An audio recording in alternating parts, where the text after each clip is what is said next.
Hey everybody, it's Gail, and my voice is a little lower today because I need to show you part of Sean's Christmas gift, but I'm filming in mid-November and he's in the house. So what I did was, last Christmas I made Sean socks, and I ended up having him try them on while they were still in progress because I was really afraid they weren't going to fit. So he knew they were coming. This year, the first ones came out too big, and I told him, I guess I'll just figure something else out because I'm just going to frog these and do something else with them. This was a lie. I knew I was still going to make him socks. And then the second set of socks I tried to make for him required 98 rows of back loop only slip stitches. And I was willing to do that because I do love him very much. And then I tried to start them 3 different times, and no, never again. No, fuck it. No, sorry, you don't get slip stitch anything in my fucking house. Like, go with God. So then I found this sock pattern, which are called Turkish origami socks, and I apologize, I forget the designer's name off the top of my head. I'll be linking to the pattern in the basement, of course, so that you can find it yourself. And the thing I love about this is that you work them flat. So you work from cuff to toe to heel. It's all worked flat, and then you just seam them together to become socks. Isn't that nice? Yeah, I like that. And this really appealed to me because I have Sean's foot measurements, because the book Crocheted Socks that I've used to make socks previously shows you how to get the measurements you need. Here's the diagram. This book is out of print. The company went under. I still don't have a book scanner. Working on it, but I will link you to archive.org has a copy of the book so you can flip through it. You can also find it used. It might be at your local library. But I think I'm actually also going to just pop this diagram onto my website so that you have it, so that you can learn how to make socks to measure if you want. But yeah, so that's what I used. And so the gray here is Malabrigo sock, which is like the sock yarn.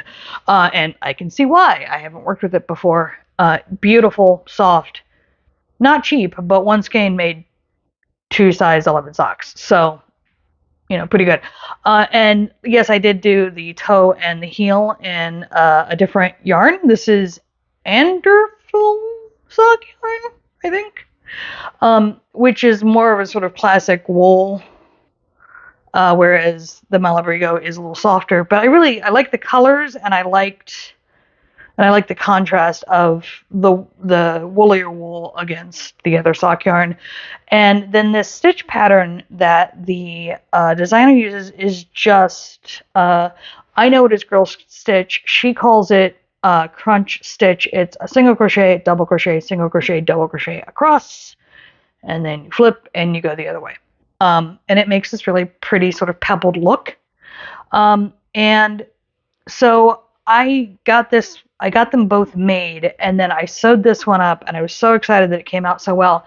And then I meant to leave this one completely flat to show you, and I was in the groove. So I kept going with my sewing, but I did remember to stop right here at the heel, because this is the one place that might need a little explanation. So the cuff and the leg, which the pattern refers to as, this is all the cuff in the pattern. You sew that together, and then the next thing you do is you sew the foot together, because you make the top and the bottom of the foot separately and then sew them together. And then you make the flat hourglass shape for the toe. You sew that together. You sew down the other side. So all of this is done just by folding it over. So flat seams, but then you do get to the heel, which needs to be a little different because it does need to be a heel.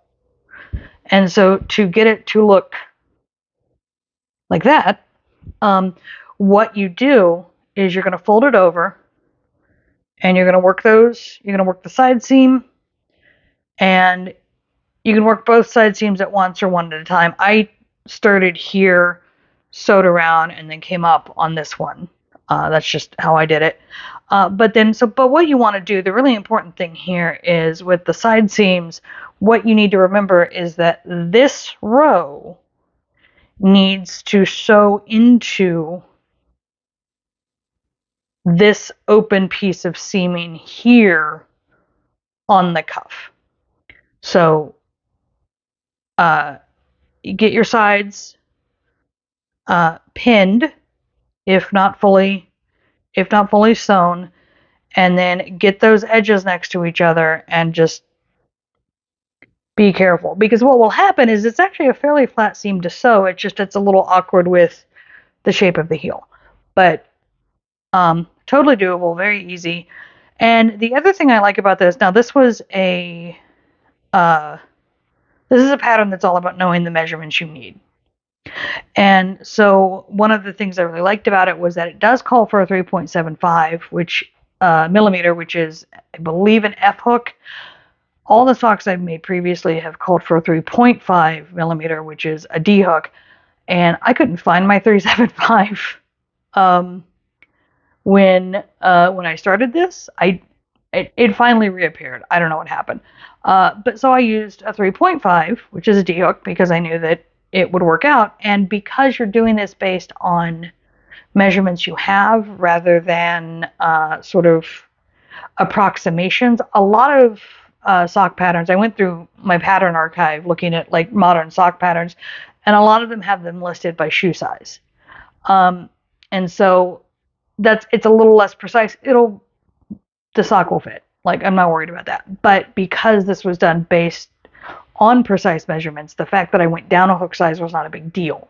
What I needed to do was just make sure I was keeping up with my measurements, and that my measurements as I was working were staying where they needed to stay with the hook size I was using. So that's very useful.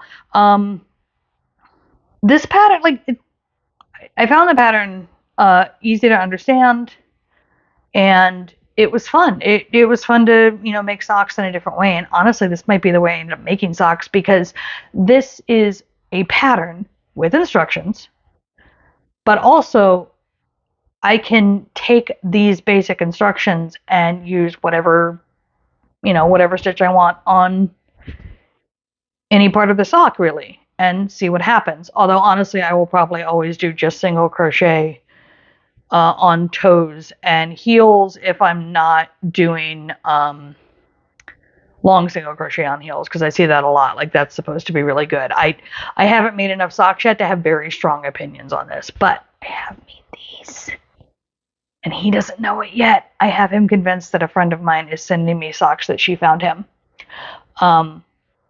because I stitch so much, he doesn't pay attention.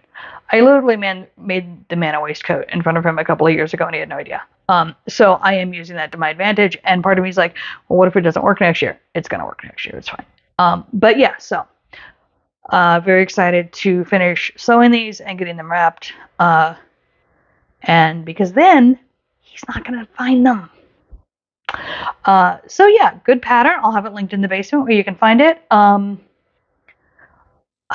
I had no notes on it. I thought it all worked out great. I think it's a really interesting way to make socks. I'm glad that I found it. It answered my questions and got me where I needed to go. And yeah, I think that's it. So if you enjoy what I do here, please like, subscribe, share, tell your friends, all of that fun stuff, and I will see you when I see you.